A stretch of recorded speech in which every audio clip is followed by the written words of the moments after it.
आज हम भारत के विकास की एक ऐसी उड़ान के बारे में बात करेंगे जिसने उत्तर प्रदेश की तकदीर बदल दी है। तारीख थी 28 मार्च 2026, जब प्रधानमंत्री नरेंद्र मोदी और मुख्यमंत्री योगी आदित्यनाथ ने जेवर में नोएडा इंटरनेशनल एयरपोर्ट के पहले फेज का उद्घाटन कर इतिहास रच दिया। लेकिन क्या आप जानते हैं कि जिस जमीन पर आज दुनिया के सबसे बड़े हवाई जहाजों के लिए रनवे बने हैं, उसका नाता हजारों साल पुराने इतिहास और पौराणिक कथाओं से है। आज की इस वीडियो में हम जेवर के जबालीपुर से ग्लोबल एविएशन हब बनने की पूरी इनसाइड स्टोरी को समझेंगे। अगर आप एक स्टूडेंट हैं या करियर की तलाश में हैं, तो ये वीडियो आपके लिए बहुत ही इम्पोर्टेंट होने वाला है। सबसे पहले पीछे चलते हैं इतिहास के पन्नों में। जेवर का इलाका हमेशा से ऐसा नहीं था। प्राचीन काल में इसे जबालीपुर के नाम से जाना जाता था। पौराणिक मान्यताओं के अनुसार यहाँ महान ऋषि जबाली का आश्रम था और उन्होंने यहाँ कठोर तपस्या की थी। यही कारण है कि इस मिट्टी का अपना एक आध्यात्मिक महत्व है। वक्त बदला और यह तपोभूमि मुगल काल और फिर अंग्रेजों के समय में एक कृषि प्रधान केंद्र बन गई। लेकिन आज उसी प्राचीन भूमि पर आधुनिकता का सबसे बड़ा चमत्कार खड़ा हो गया है। जो जमीन ऋषियों की शक्ति के लिए जानी जाती थी, वो अब भारत की आर्थिक शक्ति का प्रतीक बन गई है। अब बात करते हैं उस पल की जिसका इंतजार करोड़ों देशवासी कर रहे थे। 28 मार्च को पीएम मोदी ने टर्मिनल का उद्घाटन करते हुए इसे विकसित भारत का द्वार कहा।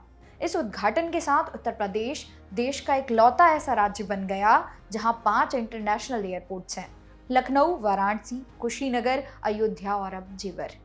इसके साथ ही यह भारत का पहला ऐसा एयरपोर्ट है जो पूरी तरह पर्यावरण के अनुकूल यानी कि नेट जीरो एमिशन पर आधारित है। यहाँ बिजली से लेकर कचरा प्रबंधन तक सब कुछ इको फ्रेंडली है। चलिए अब आंकड़ों को समझते हैं जो स्टूडेंट्स के लिए जनरल नॉलेज के लिहाज से काफी जरूरी है। लागत और विस्तार। पहले फेज को तैयार करने में लगभग 11,200 करोड़ रुपए का निवेश हुआ है।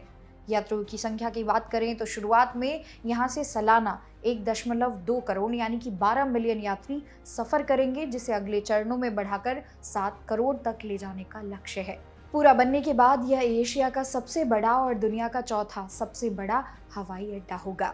यह दिल्ली के IJI एयरपोर्ट के बोझ को कम करेगा और पूरे उत्तर भारत की कनेक्टिविटी सुधार देगा। स्टूडेंट्स के लिए सबसे बड़ी खबर यहाँ छिपी नौकरियों में है। यहाँ 40 एकड़ में बन रहा है मेंटेनेंस, रिपेयर और ओवरहॉल यानी कि MRO सेंटर, भारत का सबसे बड़ा हब जो कि होगा। अब प्लेन ठीक होने के लिए विदेश नहीं जाएंगे, जिसके चलते हजारों इंजीनियरों को रोजगार का मौका मिलेगा। यहाँ एक विशाल कार्गो टर्मिनल है जो पश्चिमी यूपी के हस्तशिल्प, ताले और स्पोर्ट्स गुड को सीधे दुनिया के बाजारों तक पहुंचाएगा। Aviation, hotel management, data science और लॉजिस्टिक्स सेक्टर में यहाँ आने वाले समय में करीब 1 लाख से ज्यादा प्रत्यक्ष और अप्रत्यक्ष नौकरियां पैदा होने की उम्मीद है। तो दोस्तों, जबालीपुर की पवित्र मिट्टी से लेकर ग्लोबल हब बनने तक का ये सफर साबित करता है कि जब इच्छा शक्ति मजबूत हो तो बड़े से बड़े सपने हकीकत बनते हैं। मई 2026 से यहाँ से कमर्शियल उड़ानें शुरू होने वाली हैं और इंडिगो जैसी एयरलाइंस यहाँ से अपनी सेवाएं देने के लिए पूरी तरह तैयार है। क्या आप भी इस ऐतिहासिक एयरपोर्ट से पहली उड़ान भरना चाहेंगे? कमेंट्स में हमें अपनी राय जरूर दें।